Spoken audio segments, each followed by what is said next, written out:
Buenas tardes, mi nombre es Alma Patricia Burto Pérez, estudio en el Instituto Tecnológico Superior de Perote en la carrera de Ingeniería en Industrias Alimentarias. Hoy daré a conocer un tema acerca de los diseños experimentales. En primera instancia, en la siguiente presentación vamos a estudiar algunos términos relacionados no solo con la estadística, sino también aplicados en la vida diaria, ya que en estos métodos podemos comparar dos o más medias en el caso del análisis ANOVA, mientras que encontramos algunos diseños experimentales que ayudan en determinación de las variables que son de nuestro interés, muy utilizado en las ciencias aplicadas, por lo que encontramos varios diseños como los que son de azar, factoriales, entre otros, que estudiaremos a continuación. En primera instancia tenemos lo que son los fundamentos del análisis de varianza, es decir, ANOVA, y 1 y 2 criterios. En primera instancia tenemos lo que es la definición. Dice aquí que es la técnica de análisis de la varianza ANOVA, que también es conocida como análisis factorial, desarrollada por Fisher en 1930. Es una herramienta básica que se utiliza en el estudio de uno o más factores en cuanto a una variable continua. Asimismo, esta técnica se puede emplear para estudiar los posibles efectos de algunos factores de la varianza en cuanto a alguna variable. Bueno, ¿en qué consiste el análisis ANOVA? Este consiste en calcular la media de cada uno de los grupos para poder comparar la varianza de estas medias en cuanto al promedio de un grupo. Como dato interesante, tenemos que algunas medias en los grupos mayores van a diferir, ya que la varianza entre medias en comparación al promedio de la varianza dentro de los grupos va a obtener valores de f superior a 1 y por lo tanto menor será la probabilidad de que la distribución adquiera valores tan extremos. Algunas de sus aplicaciones tenemos que se utiliza en diferentes tratamientos de tipo psicológico, mostrando diferencias significativas. En la industria alimentaria establece las medias en los productos que se encuentran en producción, es decir, una población, para un estudio estadístico. Estos también se utilizan para analizar datos procedentes de diseños, con una o más variables independientes, cualitativas y Y, en este caso, que es una variable dependiente cuantitativa. Estudia el efecto de varios tipos de fertilizantes sobre un cultivo, entre otras más aplicaciones que encontramos de este tipo de análisis ANOVA. Ahí tenemos lo que es un diseño de experimentos completamente al azar. Este trata de comparar dos o más tratamientos, ya que solo considera dos fuentes de variabilidad de los tratamientos y el error aleatorio.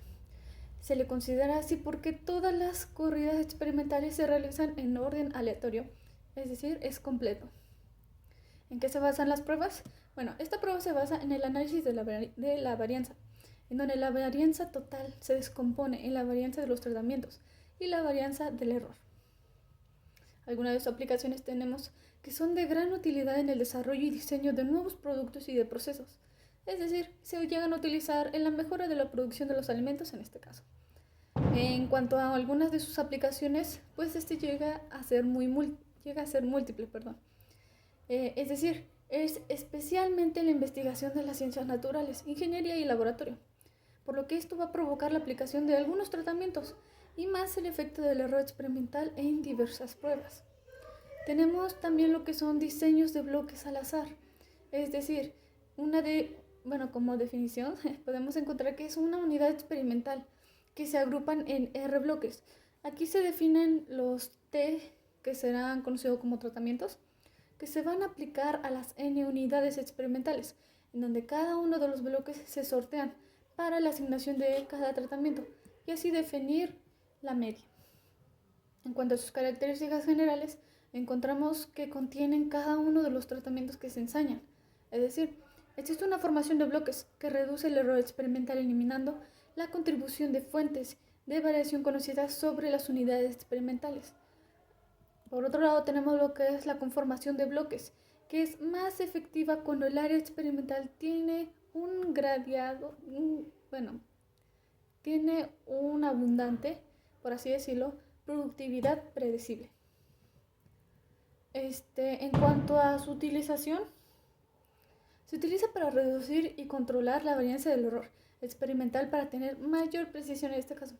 También se puede utilizar para la investigación de las ciencias aplicadas. La mayoría de sus aplicaciones se dan en investigaciones agronómicas.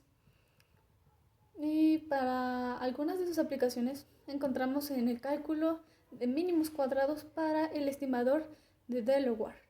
Se aplica en el área de las ciencias como la agroecología, como un factor de desarrollo social. También se aplica en el manejo de software estadístico para la solución de problemas. Tenemos lo que son ahora diseño de cuadrados latinos.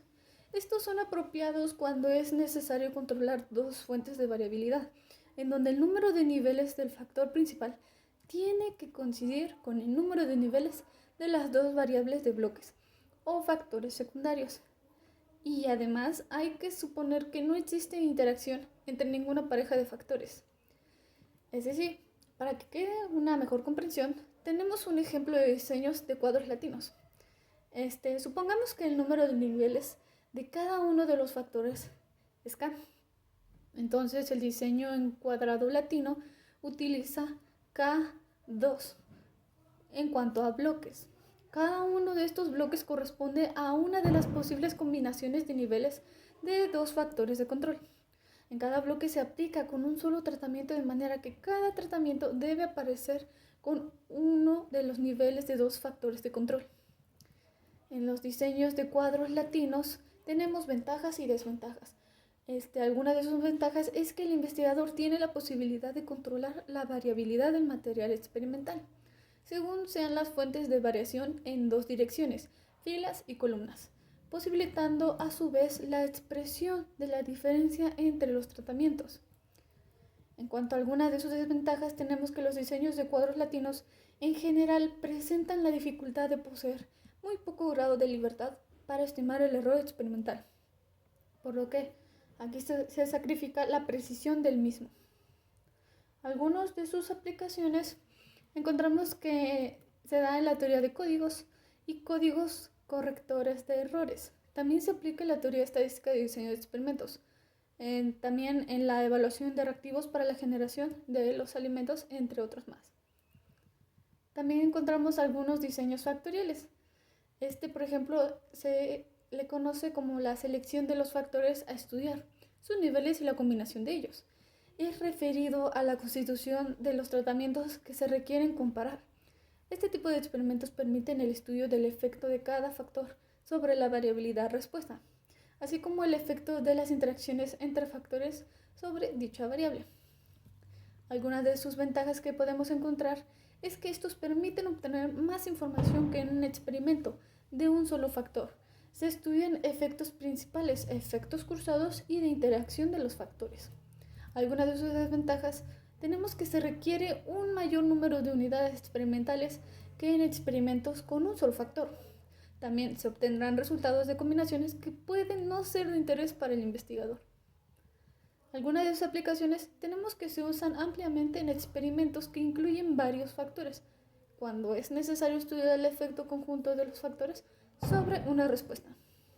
También estos se aplican en modelos estadísticos para el mejoramiento de calidad, ya que ayuda a diseñar y optimizar las aplicaciones, y el número de corridas experimentales en los procesos industriales como el de los alimentos.